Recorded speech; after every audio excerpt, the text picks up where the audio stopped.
Halo guys, kenalin, nama aku Pandega. Jadi mungkin ini video pertama aku. Jadi kali ini mungkin aku mau bahas soal kenapa sih aku sampai di Australia ini pakai visa WHV dan kerjaan pertama apa yang aku dapat di sini.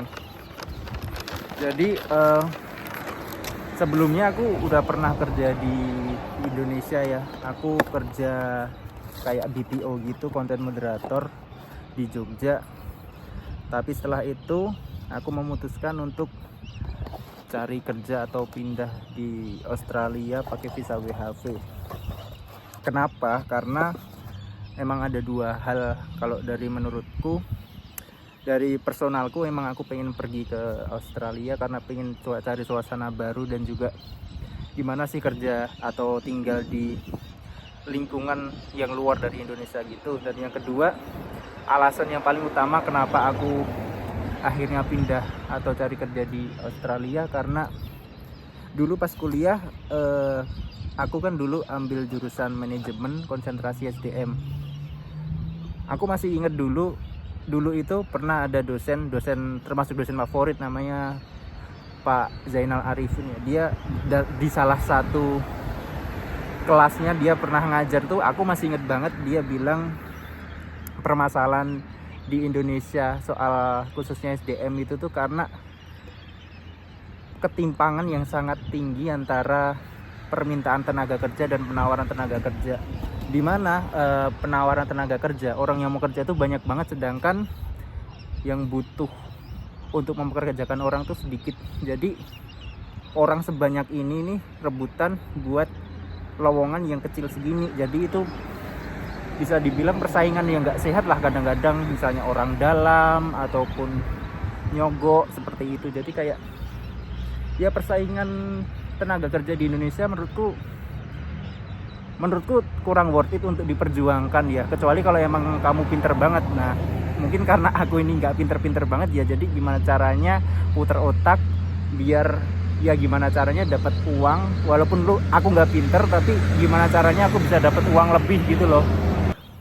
Jadi dosenku itu pernah nanya ke buruh lepas gitu di Jogja. Dia nanya berapa sih gajinya buruh kayak buruh penambang pasir gitu loh di daerah dekat Gunung Merapi gitu. Ya intinya gajinya tuh kurang gitu loh, tapi ya mau gimana lagi, nggak ada kerjaan lain gitu loh. Akhirnya mau nggak mau buruh itu ya dengan gaji yang kecil dengan tenaga yang besar ya dia mau. Terus dosenku itu karena dia ini ya sebelumnya emang dia tuh jadi penasehat Depnaker, Departemen Ketenaga Kerjaan di mungkin di DIY gitu. Jadi kayak dia mungkin beliau ini expert banget soal ketenaga kerjaan gitu. Terus akhirnya dia tanya di sisi lain dari orang yang mempekerjakan dia. Jadi kayak, bapak kok tega sih ngasih ngasih kerjaan yang berat gini dengan gaji yang sedikit? Terus jawabannya orang itu, ya gimana kalau dia nggak mau, masih banyak orang yang mau nih gitu. Jadi kayak ya nggak salah juga sih, orang kan mau nyari untung juga. Termasuk juga kalau kita orang itu mau gaji tinggi, nanti biayanya jadi membengkak, dia kalah saing juga di pasarnya gitu loh. Jadi itu sih permasalahannya gitu. Jadi kenapa aku akhirnya pengen ke Australia ini, karena menurutku Australia ini negara yang bisa dikatakan maju lah, dimana negara-negara maju itu antara penawaran tenaga kerja sama permintaan tenaga kerja itu setara. Jadi persaingan untuk mendapatkan kerjaan itu nggak sulit gitu loh. Jadi ya untuk dapat kerjaan yang gajinya oke itu tuh nggak direbutin banyak orang gitu loh. Dan menurutku itu bener juga, ada benernya, karena akhirnya juga di sini aku dapat kerjaan ya, walaupun itu berat, kerjaan pertamaku berat, tapi itu sebanding banget sih sama gaji yang aku dapat gitu loh. Nah langsung lompat ke kerjaan pertama apa sih yang aku dapat di Australia ini. Jadi kerjaan pertama yang aku dapat di sini itu kerja di meat factory ya. Meat factory yang khusus domba, lamb atau sheep gitulah. Cuma terkadang dia juga nerima pemotongan anak sapi yang ukurannya sekambing-kambing juga. Tapi jangan salah, kambingnya sini gede banget, sumpah. Kalau dibandingin sama kambingnya Indo tuh kecil banget dibandingnya kambing yang di sini di Australia ini gede-gede banget gitu. Jadi kerjaan pertama aku di meat factory, aku pertama kerja ditempatin di chiller. Jadi apa itu chiller? Chiller itu jadilah suatu proses di mana daging kambing yang udah disembelih, udah dibersihin semua itu bakal ditaruh ke chiller nanti biar dia beku dulu. Setelah beku nanti dipotong-potong jadi bagian-bagian kecil. Nah, aku ditempatin di chiller itu. Ya intinya cuma dorong-dorong, nata-nata kambing-kambing yang udah bersih, udah siap dipotong gitu loh. Dipotong jadi bagian kecil gitu. Tapi itu menurutku sangat-sangat berat sih. Berat banget, sumpah. Kalau bisa aku bayangkan tuh kerja sehari di chiller tuh kayak istilahnya naik gunung sehari lah. Jadi kan aku juga beberapa kali pernah naik gunung kan, jadi gimananya tahu naik gunung tuh capeknya seberapa. Jadi menurutku kerja di chiller itu, di kambing itu sama capeknya sama kayak kita naik gunung seharian bawa carrier yang katakanlah 20 kilo gitu. Samanya kayak gitu, capek banget. Dan itu tiap hari dari Senin sampai Jumat kayak gitu. Badan auto kurus. Aku dari Indo beratku berapa, setelah kerja di meat factory kurus semua, tinggal kayak tulang gitu.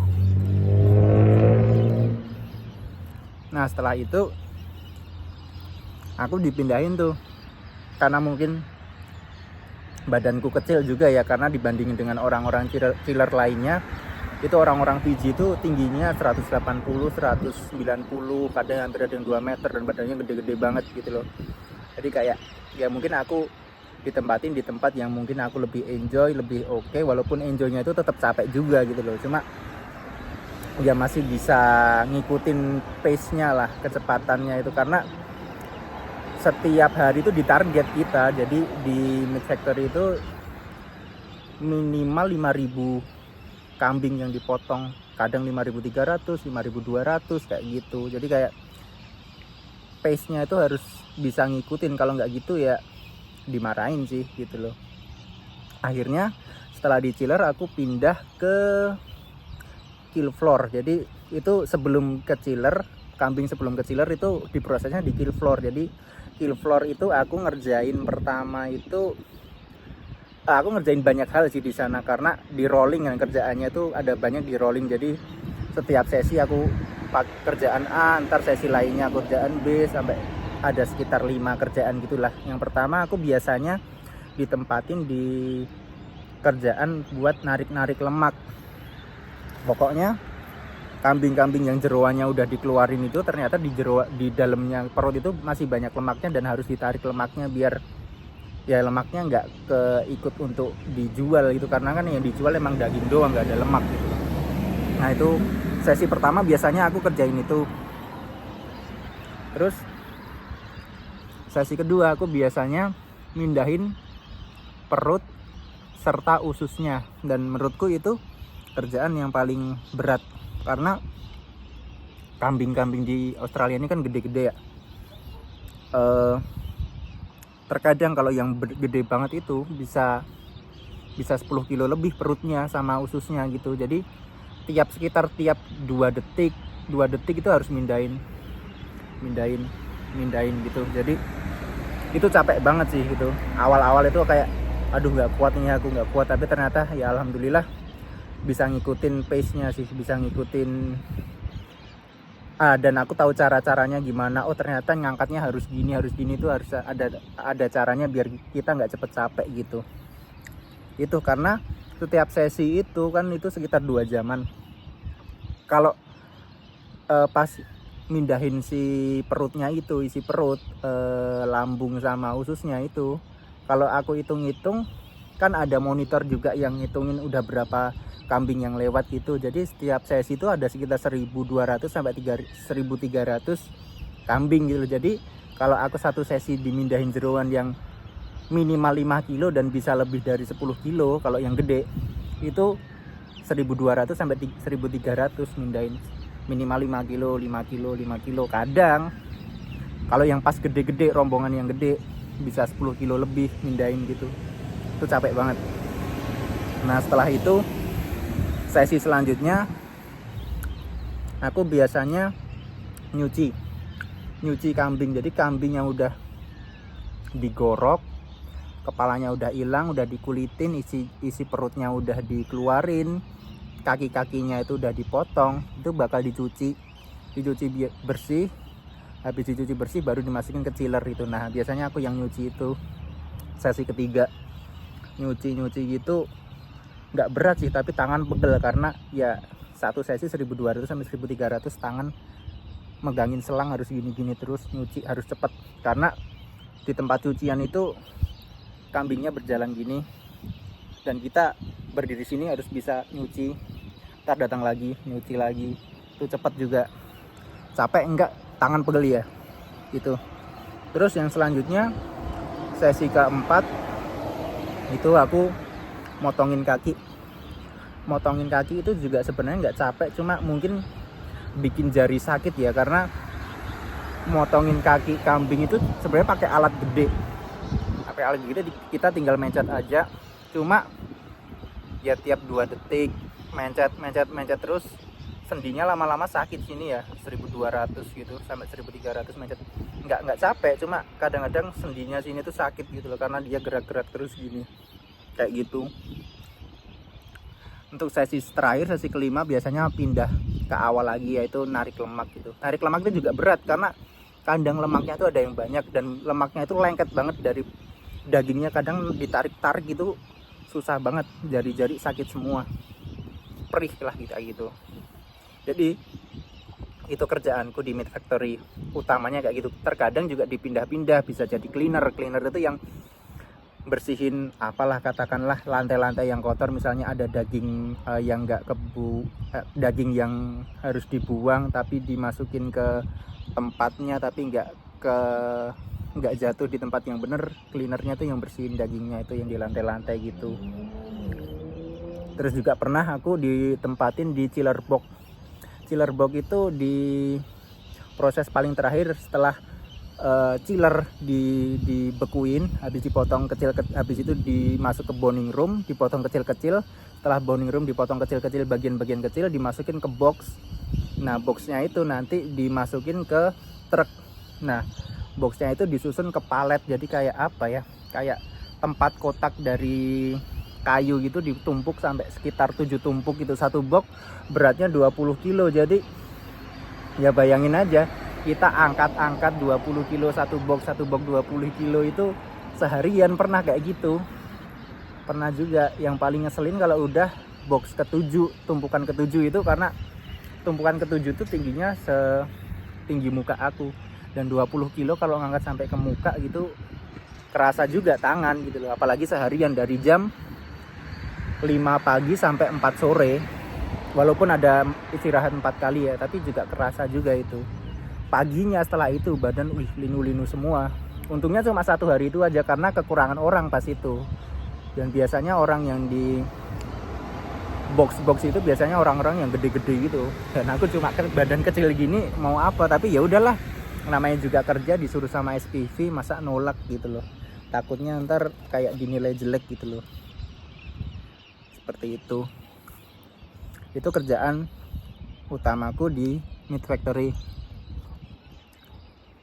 Dan ngomong-ngomong soal berapa sih yang aku dapat di meat factory tempatku ini, jadi kalau kemarin itu aku dapat sekitar per jamnya $29,5 lah, sekitar itu, hampir 30. Jadi sistem kerjanya tuh ada kayak grup-grupnya, kayak roster gitu. Jadi ada roster A, B, C, D, E gitu. Jadi setiap utamanya kerjanya dari Senin sampai Jumat, tapi setiap roster itu ada liburnya sehari. Katakanlah misalkan aku kemarin roster B dari Senin sampai Jumat, minggu ini liburnya di Selasa, jadi Senin masuk, Selasa off, Rabu, Kamis, Jumat masuk lagi gitu. Itu kerjanya gitu, jadi 4 hari seminggu. Nah untuk 4 hari seminggu tanpa lembur itu kisaran 950 dolar lah dapat itu. Cuma aku kurang paham nominal pastinya berapa, tapi yang jelas 950 pasti dapat itu 4 hari. Tapi terkadang karena emang meat factory aku tuh mungkin ke perusahaan gede ya, jadi ya pesanannya juga banyak. Ternyata aku baru tahu setelah aku sekitar 1 bulan kerja di sana, tiap Sabtu itu ada lemburan lagi gitu loh. Jadi kerja normalnya Senin sampai Jumat, tapi tiap grup ada liburnya 1 diantara itu, berarti 4 hari. Ditambah Sabtu tuh pasti lembur juga, karena alhamdulillahnya di pekerjaan aku ini perusahaannya tuh nggak cuma konstan jam kerjanya, tapi konstan juga lemburnya. Jadi oke lah menurutku lah, walaupun capek tapi bayarannya oke gitu. Jadi kalau misalnya aku dapat lemburan juga, karena awal-awal sebulan pertama mungkin menurut SPV-nya aku takutnya nggak kuat badannya, jadi belum dikasih lemburan gitu lah. Tapi setelah 1 bulan aku selalu dikasih lemburan gitu loh. Jadi setiap Sabtu masuk lagi, tapi cuma setengah hari, dari jam 5 sampai jam 12, 5 pagi sampai 12 siang gitu. Nah itu tuh walaupun setengah hari tapi gajinya sama kayak kerja sehari. Nah kalau misalnya aku dari 4 hari ditambah setengah hari itu tambah lemburan, itu dapatnya sekitar 1.200-an lah, 1.200 dolar per minggu gitu. Cuman terkadang nih kalau emang bener-bener orderannya full banyak banget itu, jadi setiap roster kan ada liburnya sehari di Senin sampai Jumat. Katakanlah aku tadi bilang Selasa aku off, ya udah aku nggak masuk. Tapi kalau emang ada orderannya banyak, aku beberapa kali disuruh masuk juga Selasa ataupun di day offku di antara Senin sampai Jumat itu. Jadi Senin, Selasa, Rabu, Kamis, Jumat 5 hari, tambah Sabtu juga dapat lembur, itu 5,5 hari. Dan Selasanya yang day off itu hitungannya udah overtime gitu juga, sama kayak yang Sabtu. Jadi kalau misalnya full overtime-nya kita ambil itu, kita bisa dapat sekitar 1.500 lah, 1.500 per minggu gitu. Jadi nggak tahu ya kursnya sekarang berapa, 1.500. Kalau terakhir sih aku tahu 1 dolar Australia itu 10.900-an lah, hampir 11.000. Jadi lumayan lah gitu. Terus juga ada yang bilang di sini walaupun kerja di luar negeri gaji gede, biaya hidup juga gede, ya bener juga, nggak ada yang salah. Di sini biaya hidup juga gede, cuman kalau diprosentasekan segede-gedenya biaya hidup sama gaji yang kita dapat masih banyak sisanya gitu loh menurutku. Jadi masih worth it lah kayak gitu. Atau kalau enggak sekalian hitung-hitung aja lah ya secara kasarnya, karena aku kalau eksaknya nggak tahu, maksudnya udah lupa gitu loh. Dulu aku pas di Meat Factory itu dapat atau spendnya berapa. Cuma yang jelas selama aku di Meat Factory itu tiap minggu pengeluaran itu yang jelas rent itu per minggu kita bayar, aku bayar itu 140 itu rent. Terus juga buat biaya makan itu sekitar 100 per minggu tuh udah borju banget sih, udah kayak yang lu mau beli apa aja bakal kebeli gitu loh, asal kamu masak bukan yang jajan ya, kayak gitu. Jadi kayak 100 itu tuh udah kamu mau beli apa aja, bahan-bahan tuh kebeli semua, udah 100 itu. Terus juga misalnya ada biaya-biaya mau kita katakanlah ke city, mau tiap minggu tuh aku selalu ke city, ke Melbourne kan. Pasti setiap minggu aku ke city, ke Melbourne, dan tiap malam minggu tuh aku jajan gitu loh, makan di restoran gitu loh. Katakanlah semahal-mahalnya aja 150. Jadi biaya hidupnya 100 tambah 50. Jadi 150 ditambah rentnya tadi 140. Sekitar 290 kayak gitu.